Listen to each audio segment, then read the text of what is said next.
আচ্ছা, অনেক ক্ষেত্রে দেখা যায় ইসিজিতে আমরা সাধারণত ফাইন্ডিংস নাও পেতে পারি যদি কারো মায়োগার্ডে ইনফেকশন হয়। তো অনেকে সেটাকে এমআই নাও মনে করতে পারি। তো আমরা সাধারণত সেটাকে এক্সক্লুড করার জন্য, এমআইটা এক্সক্লুড করার জন্য আমরা অবশ্যই ট্রোপোনিন আই টেস্ট দেবো, যেটা হলো কার্ডিও স্পেসিফিক।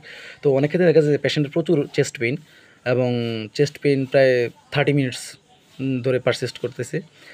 প্রচুর চেস্ট পেইন, সে সহ্য করতে পারতেছে না, বাট ইসিজি করলাম, ইসিজির পরে কোনো ফাইন্ডিং দেখতে পাচ্ছি না। তো সেটাকে কি আমরা এমআই বলবো না? না, আমরা অবশ্যই এমআই না বলার আগে, মানে এক্সক্লুড করার আগে অবশ্যই আমরা অবশ্যই ট্রোপোনিন যে আই, ওই কার্ডিও স্পেসিফিক টেস্টটা করবো। যদি দেখি ট্রোপোনিনটা নর্মাল লেভেলে নাই, হাইয়েস্ট বেড়ে গেছে, তখন আমরা সাধারণত এটাকে আমরা নন এসটি এলিভেটেড এমআই বলি। এই ধরনের পেশেন্ট অনেক কেস অনেক ক্ষেত্রে দেখা যায়। তো আর নর্মালি যে সাধারণত আমরা এসটি এলিভেটেড হলে আমরা সাধারণত মাইকোডে ইনফেকশন বলি। হ্যাঁ, ইনফেকশন আর এমআইয়ের মধ্যে কিছুটা তফাৎ আছে। কারণ ইনফেকশন হলো পুরোপুরি মানে ওই মাসেলটা নেক্রোসিস হয়ে গেছে, আর এমআই হলো মানে ইস্কেমি। কি ইস্কেমি হলো জাস্ট ওই অংশটাতে ব্লাড সাপ্লাই যাচ্ছে কিন্তু খুবই কম পরিমাণে যাচ্ছে। হ্যাঁ, তো সাধারণত স্কিমে সাধারণত টি ইনভার্সন স্কিম থাকে, স্কিমেতে আমরা অথবা এসটি সেগমেন্ট ডিপ্রেশন দেখলে আমরা স্কিমে সাধারণত বলি।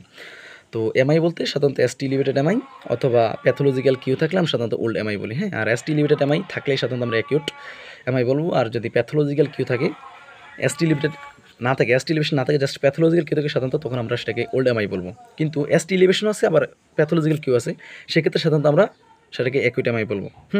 কারণ দেখা যাচ্ছে, কারণ এসটি এলিভেশনের সাথে প্যাথোলজি কিউ থাকুক আর না থাকুক, এসটি এলিভেশন আছে মানেই সেটা অ্যাকিউট এমআই।